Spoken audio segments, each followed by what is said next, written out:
ততই আপনি অন্যদের থেকে ক্ষতবিক্ষত হবেন। তাই নিজেকে একটু সামলে রাখার চেষ্টা করুন। কেউ যদি তোমার সাথে কথা না বলে থাকতে পারে, তবে তার সাথে কথা বলার জন্য পাগলামিগুলো ছেড়ে দাও। কারণ তোমার আকুলতার কারণ সে বুঝবে না।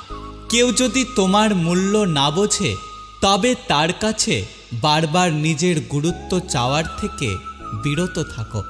কারণ সে কখনোই তোমার কদর করবে না।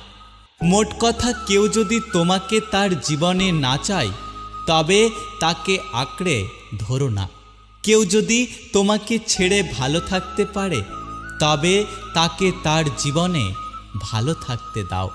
ভেবেছিলাম আমার ভালোবাসা তোমাকে পরিবর্তন করবে, কিন্তু আফসোস, তোমার অবহেলা আমাকে পরিবর্তন করে দিল।